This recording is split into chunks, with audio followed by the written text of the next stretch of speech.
in last week's Haftarah, we're just looking at the end in the source sheet, just looking at the end of the Haftarah. The very last pasuk is, it's a little bit puzzling, I think. So let's just take a look at it. It says, Ki haharim yamushu vagvos timutena. So when the mountains are moved and the hills are diminished, v'chasdi meitech lo yamush, but my chesed from you won't move. Ubris shlomi, and the bris of shalom, lo tamut amar merachamech Hashem. This is what HaKadosh Baruch Hu says. So even when the mountains are diminished or move and the hills are diminished, what does that mean? What are the mountains and the hills? So Rashi says, it says in the last Rashi, Ki haharim yamushu af im techale zechus avos v'imahus, even if the zechus, the merits of our fathers and mothers, meaning the Avraham, Yitzchak, Yaakov, and Sarivka, Rachav, Leah, even if their zechus is exhausted, chasdi meitech lo yamush. HaKadosh Baruch Hu says, my chesed will not, I guess, falter. So what does that mean that the mountains are, meaning the Avos Imahus, that their zechus could be exhausted? What does that mean exactly? So for that, we have to look at a Gemara in Shabbos. And so it's right in the middle of this Gemara on a sort of a long sugya of Agadata, and we'll sort of just jump right into the middle of it. It says, Ushmuel Amar, Tama Zechus Avos. And this is talking about, how do we understand something? Shmuel says what we're talking about is that the Zechus Avos will be exhausted. So we're going to skip down. And the Gemara then asks a couple lines later, Me'emasai Tama Zechus Avos. When did Zechus Avos actually, when was it exhausted? When did this happen? So there's 4 opinions on that. So Amarav Miamos Hoshea ben Be'eri. So according to Rav, it happened in the days of the lifetime of Hoshea, right? The Navi Hoshea. The pasuk there says, Agaleh as Nevusa le'ine me'aveha, that Hashem is saying he's displeased with Bnei Israel, and he says, I will reveal the ugliness of her ugliness, meaning of Bnei Israel, the things that we're not doing well, to the eyes of those who love her or fond of her. V'ish lo yatsi lena miyadi, and no man will be able to save her from my hands. Meaning, Kosh Baruch Hu is clearly not happy with us. So. So that's okay. So that's our first opinion. That's Rav. Now Shmuel says, Shmuel Amar Miyamei Chazael. Shmuel says no, it happened in the days of Chazael. Shene'amar v'Chazael Melech Aram. Chazael was the king of Aram. Lachatz es Yisrael kol Yemei Yehoachaz. So this is the times of the king of Yehoachaz, and he was making trouble for Yisrael in those days. Uksiv. Vayachan Hashem osam v'yirachim meim. Says Hashem did have rachmanos on us. V'yifin aleim laman briso es Avraham, Yitzchak, Yaakov v'lo ava hashchisam, and the HaKadosh Baruch Hu didn't allow them to destroy us. V'lo yishlicham me'al panav ad ata. So let's just take a look at Rashi, and this will catch up. Let's see, just to find them real quick. Okay, so here it is.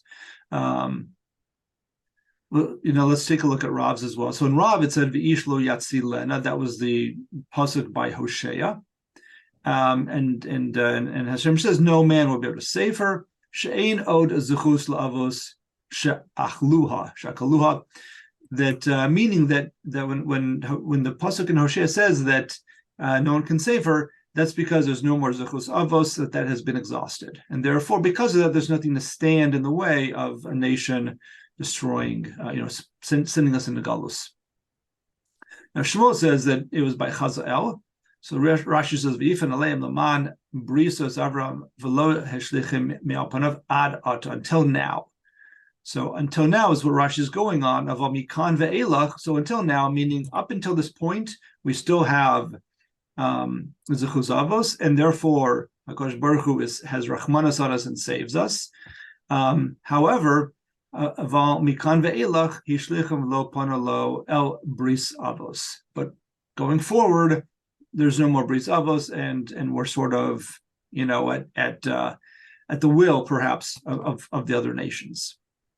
Okay, so that's Rav and Shmuel. We're going to see a couple more that are of similar approaches, but using different psukim. So let's see. So Rav Yehoshua ben Levi Amar Mimei Eliyahu. So according to Rav Yehoshua ben Levi, we're going to go even earlier on, the times of Eliyahu. Shnei v'yi ba'alos hamincha v'yigash Eliyahu hanavi v'yomar Hashem Elokei Abraham Yitzchak v'Yisrael hayom Yodea ki ata Elokim Yisrael v'ani avdecha u'v'recha asisi. It's called Hadvrim ha'ela.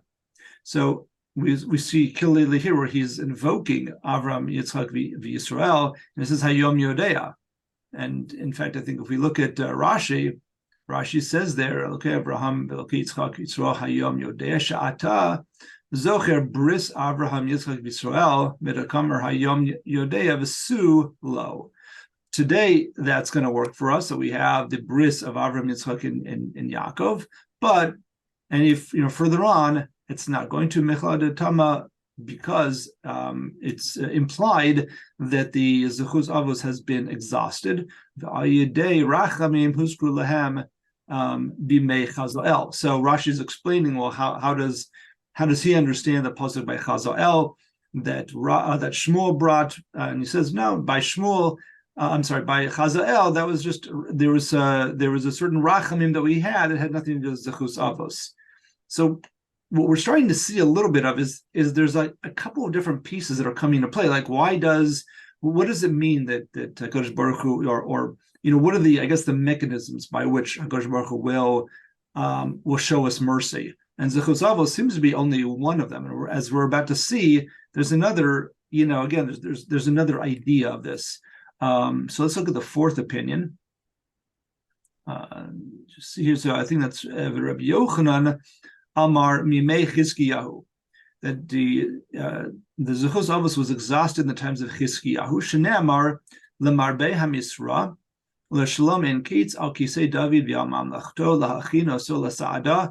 And here's where it comes in. But Mishpat Ubitztaka Me'ata V'Ad Olam. So we'll always have Mishpat and Staka. How? Kinas Hashem Tzvakot Ta'asezos. It's going to come to us because of Kinas Hashem. Now, what does that mean exactly? So let's see what Rashi says on that. Bimei Chizkiyahu is where we are. And Rashi says, Dichsiv me'ata v'yad olam kinas Hashem tzvakot ta'asezot v'lo zechus avos. Meaning that somehow, and Rashi doesn't explain what that means, but somehow Kinas Hashem is going to, again, give us tzedakah, give us rachamim, but it's not going to come to us because of Zechus Avos. So it seems to be we're getting this idea that there's different mechanisms. We're going to look at Tosfos for another sort of hint to this, and then we're going to try and put this together.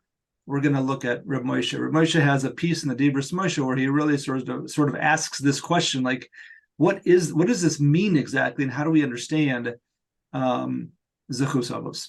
Okay, so let's just take a look at Tosfos first. So Tosfos says, Shmuel Amar. Okay, let's just jump right into it. It says Omer Rabbeinu Tam, because he's comparing this to another piece in the Gemara earlier on. We're not going to look at that. We're just going to look at the first part of Tosfos.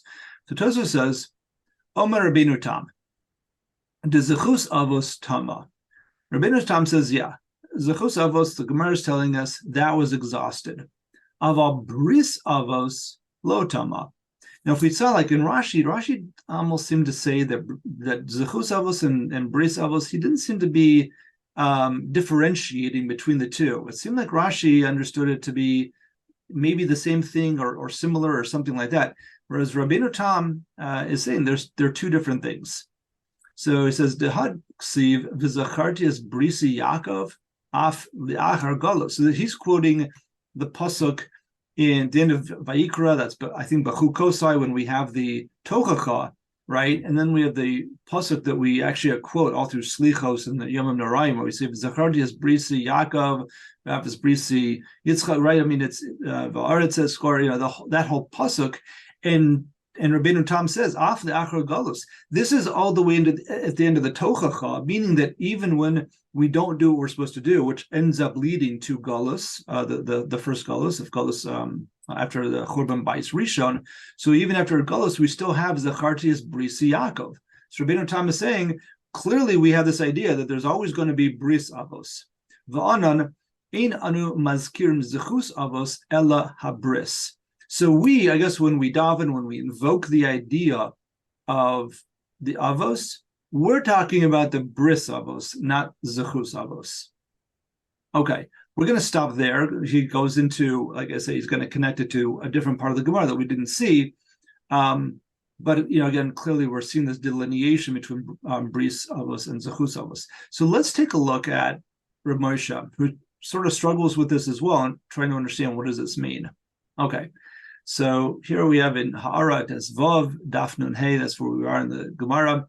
He says, Ha-barer upashut, da zechus shenemar letzadikim liyohavav li'alafim letzadikim meira le'elef dor hu lechol tzadikim kiri'isa besota daf lamad aleph. So this Gemara in Sota that he's quoting talks about the idea that there's tzadikim me'ahava, there's tzadikim me'ira, and the zechus of them goes on for 1,000 generations. So he says, V'lo shayach zeh lezechus avos de Avram Yitzchak Yaakov, and this has nothing to do with when we talk about zechus avos of Avram Yitzchak Yaakov. Like, this is just tzadikim, which we've had over the generations. We've had plenty of tzadikim outside of Avram Yitzchak and Yaakov. So he says, V'im kain zechus zeh hanemar letzadikim hu gam lahavos. But if this is true that tzaddikim have this zechus, obviously Avram, Yitzchak, Yaakov is what they were tzaddikim as well, so they have this same zechus as well, right? So he's sort of building his question. But Milchota in Yisro, so the Medrash Milchota says, Tanya, beferish liohavai, when it says in the Aser Sadiras liohavai, the Shomei Mitzvosai, the Medrash says Avraham Avinu, right? Avram is one of the Ohavai of HaKadosh Baruch Hu, meaning that that Tzadikim Yahava, the Chayotzibo, and others, and so clearly you have the Zechus Avos that we're talking about, but you also have the fact that they themselves were Tzadikim. Zechus ze Havadai Lo Tama, and this Zechus clearly, certainly, has not been exhausted. This zechus of being a tzaddik. Why? Shahari adayin ein lano mea avos el eza meos doros. Right? We're only going back a few thousand, 3,500 years or something like that to the time of Avram Avinu. So generations-wise, we're only up to 100, 200 generations, somewhere in there, depending on how you want to, how many years you want to define as a generation. But you certainly don't have 1,000 generations. So we certainly haven't exhausted the zechus of a tzaddik that would go on for 1,000 generations. So what is this? So again, so we can sort of see where Rav Moshe is going with this. Is what does it mean? Zechus Avos is exhausted. They're tzaddikim. That zechus goes on for 1,000 generations, according to the Gemara in Sota. How can that be exhausted? We haven't traveled that far in time. So v'gabe bechota sham tanya ila alafim shomei ani miut alafim shnayim. Mechota says, how many generations are we talking about here? That we know. We always say the miut of a plural like alafim is going to be 2. So then we're talking about 2,000. Tamalomar le'elef dor le'ein cheker ve'ein mispar. We're talking about 2,000 generations here. That's a long period of time. Umuchrachim lomar shemash shebesugyan amar Shmuel tamazechus avos. So we have to try to understand our sugya, where Shmuel says that Zechus Avos was exhausted. Chazal v'Rav amar me'emos Hoshea ben Be'eri, and so now they're trying to calculate when that happened. What we saw this, Rav said, according that it was exhausted during the times of the prophet Hoshea. Rashub ben Levi said Amar Mimei Eliyahu, right? Rabbi Yochanan, Amar Mimei Chizkiyahu, Hu Zechus. So all of that, those different opinions as to when it happened. Clearly, it happened a long time ago. But Rav Moshe says, "Hu Zechus miyuchad, shnemar zeh rak laha'avos." This was a very special Zechus that only the Avos had. The three Avos had this. V'imkein hari shayich shenispala sheyizkar lanu Zechus Avos de'af im tama Zechus hamyuchad Avos lo tama Zechusam. So this is why we still daven and we invoke Zechus Avos in our davening, because even if you're going to tell me that Zechus Avos has been exhausted since earlier days, right? Depending on the different Amoraim, but we still have the Zechus of the Avos as being tzaddikim, and that has not faltered yet. She'ika l'chol tzaddikim. That's just what all tzaddikim have. So they would fall into that category. Umasha anu amrim rak Zechus Avos machmas she'in anu yodim baro yechusenu. And now you might sorry, Umasha anu omrim rak zechus avos machmas ein anu yodim baro yichusenu get isa bekedushin daf ayin aleph. Now you could say that, and this is another. The Gemara Kedushin says that it's sort of been muddled as to our yichus, right? Our lineage has been muddled, whether you were in Babylonia, in Israel, wherever you were, we don't necessarily know. And so when we think about Zechus Avos, is what it seems like Rav Moshe is going with, is if you're talking about Zechus Tzadikim, we may not know where your lineage is. We may not know if you truly are from the lineage of some tzaddik that lived 1,000 years ago or something like that. That we may not know. Avaha Avos, Yadu alanu she'anin mibneihem, but we all know that we came from, Avram, Yitzchak, and Yaakov. So v'shayich lanu gam lahazkir zechus hashvatim, and he says on that note, we could also say, and it makes sense that we would mention the zechus of the shvatim, who were also tzaddikim. Shahar b'Yisrael bo'in mikol hashvatim ayedei chisun, and through marriage we would have come through all the different shvatim over the generations. And certainly from Yehuda, Binyamin, Levi, because those were the last in Yehuda to go through Galus, to go into Galus Bavel. Before that, Sancherev had mixed up the other Shvatim already. So most of us, we assume, come from Yehuda, Binyamin, and Levi. So Kimat Kol Yisrael, that's going to be most of us. And he says, in fact, we do sometimes invoke the idea of the Shvatim in our slichos, the zechus of them. So we can't necessarily, because we don't know our yichus, we can't necessarily try to tie ourselves to a zechus, to the zechus of any random tzaddik that lived before, but we can all tie ourselves back to the Shvatim and certainly to the Avos. V'yafim neimasha zechus hatzadikim le'elef alafim einam ella l'mekayme mitzvahs af rak me'yira k'deporish ken hamalbim al mechilta. So it could be that there's an idea that the tzadikim from ahava would be at a higher level than the tzadikim me'yira, but he says that according to the malbim, that even the tzadikim me'yira still have this zechus that goes on for 1,000 generations. So harivada yesh lo lahachzik Klal Yisrael shehem mekaymi mitzvos. So therefore, we can certainly be mechazik everyone to go back to the Zechus Avos that are being mekayim mitzvos. So if that's the case, so he has a kasha and Tosos. B'shem Rabbeinu Tam mitaretz hada'an and maskirim b'tfilasenu leman ha'avos hu lebris ha'avos shelo tamba v'lo lezechus ha'avos. So he says, why? So why is there Rabbeinu Tam going and saying we're not davening to Zechus Avos, or invoking Zechus Avos, we're invoking Bris Avos? Reb Moshe says, according to how I understand this, according to this Gemara and Sota, why wouldn't we talk about Zechus Avos even today? Because they were tzaddikim, and tzaddikim, their Zechus doesn't go away for 1,000 or 2,000 generations. So he says, V'ulai zehu tam Rabbi Yacha. Midrash Rabba Vayikra Sof Parsha Lamavav Sheviu Hatosvus Olam Zechus Avos Kayemes Ulaolam Maskirin Osan. So according to this opinion, Zechus Avos always goes on, and therefore we always mention the Avos. Hainu de lo polik al Zechus hamyuchad laavos el omer shegam bishvos Zechus sheish lahem lecho tzadikim shayach shenizker osam stam b'Zechus Avos. So he says that could, according to that opinion in Tosfos, we could say that that's exactly what he's saying, is that we're not worried about the special Zechus of the Avos. We're just looking at the Zechus Avos as they are tzaddikim. Afshe'ein zeh bishvos Zechus hamyuchad. V'amarai ha'achrini ha'aliba but according to Rabbeinu Tam, Sarvi delo hayalanu lahazkir stam Zechus Avos elo Zechus sivkas avosenu v'adayin tzarechiyun. So it's not clear exactly what we do with Rabbeinu Tam. He leaves it as a tzarechiyun, but I think what we do get out of Reb Moshe is he's asking the question that certainly bothered me anyway, is like, what is all of this? How do we sort of put it all together? And we see clearly that there's an idea that there may have been a special Zechus Avos that may have exhausted itself over time, but we still certainly have Zechus Tzadikim, we have Zechus of the Avos as Tzadikim.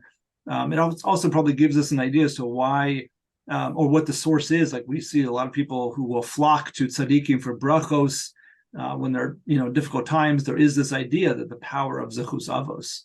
So anyway, hopefully it gives us a little bit of an idea as to what that last pasuk in last week's Haftarah meant. It's a difficult topic, to really, get our arms around, but hopefully we get a little clearer understanding of it. Do you have a question? If not, I was gonna say I've got one small piece from the Zera Shimshon that I thought, since we have a few minutes, we'll go over from this week's parsha. You have a question, and it won't take long. How did you get from the last pasuk of the Haftarah to Maseches Shabbos? How did I? Yeah, how did you connect those two? That's a great question. So, I'm not going to tell you that I'm a Bucky in Alf Shas and that I knew that there was a Gemara. That's the beauty of where did I see there was a note? I think it was in the Mikros Gedolos that I have, which is the art scroll. There's a new words come out in the last several years. A newer Mikros Gedolos by Art Scroll, and they have a little introduction in Hebrew to to each Haftarah, and it actually said to take a look at the Gemara in Shabbos Daf Nun Hey Amud Aleph. So those notes are indispensable. That's also, by the way, how I found this Dibros Moshe. Just to be transparent, this was a note in the art scroll, the Schottenstein Shabbos on Nun Hey. There's all those notes at the bottom are amazing, and it said, "See the Dibros Moshe." So I was able to track that down and find the one that they were talking about. So the notes are so amazing today. Like it's like you don't have to be a Bucky, and you can sort of find your way into all the different sources and things. No, but even if somebody had learned Maseches Shabbos, I know it's very long, to be able to remember on Nun Hey, connected to a pasuk in a Haftarah from Yeshaya would be amazing. It would be, and there are those people. I mean, who do that. I mean, Reb Moshe, I'm sure, was one of those who probably on the top of his head could tell you that. But yes, it requires a lot of chazara. That's why the Gemara says there's nothing like the doing chazara the 100th time versus the 101st time. It's like, wow, 100 times to do chazara on something is pretty amazing in itself. Okay, so let's take a look. We've got a few minutes. Let's take a look at the Zera Shimshon on just understanding basic pshat in a Rashi in this week's parsha. So this week's Parshas Ki Savo, and I should have probably included the psukim, but when you bring the bikurim to the Kohen, and it says that, so the pasuk says you bring to the Kohen asher yihye bayamim hahem. The Kohen that happens to be in your time, that's who you bring it to. And now Perish Rashi, so Rashi says, no, that seems to be pretty obvious. Like, who else would you bring it to if that, obviously you have to bring it to the Kohen who's there. So Rashi says, Ein lecha ela Kohen shebyamecha kamos shehu. So Rashi is saying, meaning that it's whatever level that Kohen is at in your time, that's what you have. In your generation, you'll have whatever Kohen you have. Now the Zera Shimshon asks, he says, Kasha, Ma tzarech bekan la'anashim gedolim. Like, why is Rashi's implication seems to be that whether it's a great Kohen or not, like, but what difference does that make? He says, if we're talking about somebody who's going to paskin halacha, then then you would say that, like, listen, in your generation, you have to go to the rabbis in your generation, and they'll paskin for you. And we say kabel mimenu dvarav, and you have to accept whatever they say, right? Because the Gemara says lafi sheyiftach bedoro kishmu bedoro, right? The Gemara in Rosh Hashanah says each generation gets the person they need. Yiftach in his generation was like Shmuel in his generation. You can't say, well, Yiftach, you're no Shmuel. You can't say that. You have to, whatever Yiftach paskind, that was halacha. So that seems strange. He says, but he says, Avakan, HaKohen in the Ki'im Lakaba Hadara. But this Kohen, he's really just accepting your present. It's part of the Matnas Kahuna. It's one of the 24 gifts to the kahuna that's what the bikurim are. So what does it really matter, the stature of the Kohen? It says in Bekusha Zu Hirgish Afer Ramban. The Ramban also asked the same question. Beperushu Atara. V'od. And then it says, I have another question on Rashi. V'amarta elav. And then the next pasuk says, and you'll say to him, like you have to say a whole bunch of stuff, right? When you give the bikurim. So you'll say to him, and Rashi says, "She'eincha kafui tova," that you shouldn't be, I guess, ingrate. You shouldn't be an ingrate. You shouldn't, deny the good that you have. So it says, "Mat tzorach sheyomar zel." Well, what's the point of this? V'halo ma'asav mochichin alav shehu mevi bikurim. It says your actions speak louder than words. You're bringing the bikurim. Why do we suspect that this person is kafui tov? So he says, "V'yesh lomar dechada mitoretzes beyerech chaverta." He says one will help us answer the other. The shvi shehamitzvah hi she'akohen maniach es yado tachas yada bailim umenif. So what happens is the Kohen takes this basket, he puts his hands underneath the balls, the owner's hands, umenif, and they do a waving, tenufa. The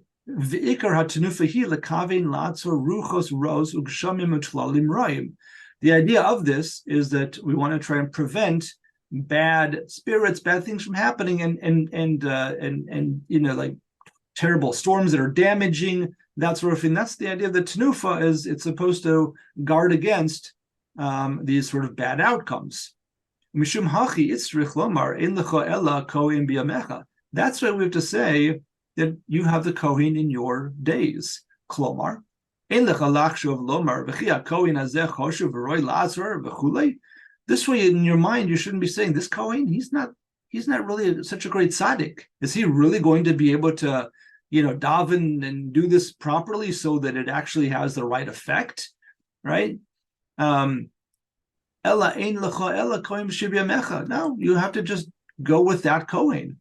V'yatamhu. Why is that? Ki Hashem yira lelevav. He says, the pasuk in Shmuel says, when Shmuel's trying to figure out who the next king will be after Shaul, and Shmuel goes to David HaMelech. He goes to his oldest brother who looks the part, right? He's a tall, big man. He's that sort of thing. And Hashem says, nope, not him. Find another brother. Nope, that's not him. And Hashem says to Shmuel, Hashem, yira lelevav. I see inside of people. You just see the externals. I see what's inside of a person. So the Zer Shimshon is quoting that pasuk and saying that that's true here too. Even if his, you don't know this, but even if you're going to tell me that really he doesn't have the greatest yiras Hashem, he doesn't have in his heart where he should be, lo haya ola legdula v'od shebe'asiyas hamitzvah hashafa mispashit ba'olam bechesed Hashem. You should realize that when you're doing a mitzvah, the shefa comes from the chesed of Hashem. Even when you don't have all the right intentions and such, this is why when we daven, we don't always understand all the parts that we daven. Some of it comes from the Zohar, right? It's not always not always easy for us to understand. Slichos is a great example of where we don't always understand things, but yet in the Chesed of Hashem, all we have to do is do the mitzvah. We don't always have to be makavin to all the different secrets and everything else. HaKadosh Baruch Hu takes over. So too here with the Kohen. Don't don't start overthinking it and thinking, oh, this Kohen's not going to be able to, to do this job properly. Via Marta a love, so that's why it's Asher Yihya B'Yamim Hahem. Now, when we talk about, and sorry, we'll just go one more minute. Via Marta a love, and you say to him, She'incha kafui tova, shehine elu haruchas roz utloim roim rov chachmei ateva omrim shehem boim mehashiva kochvi lechas mishnei masor mazalos. There are those, certainly in his time, everyone was looking at the zodiac, right? And that's how they would say, you're under the right stars. That means it's going to be a good year. It's going to be a good season. Maybe, I don't know, we look at the climatologists or the weather reports or whatever else to say it, but we rely on those who understand, the scientists, the ones who understand nature. V'shema yomer hadam ma shenizbarachti b'sodi v'karmi b'shana hazu eino mikoch tefila kohen. We might accidentally say, what's going to happen in my field this year is not because of what the Kohen says, but because of, whatever it is, the weather patterns or the zodiac or anything else. This is why Rashi says, no, just like you have to rely on the Kohen, that he's going to be doing the things and it's going to be okay, because Hakadosh Baruch Hu is Rachamim. Also realize, and don't be an ingrate to Hashem, that Hashem ultimately is responsible for what, how all of your crops are going to come out this year, and has nothing to do with the mazalot or anything else. So that was a nice way to understand, why is Rashi bringing this down the way he is? So a better understanding of that Rashi.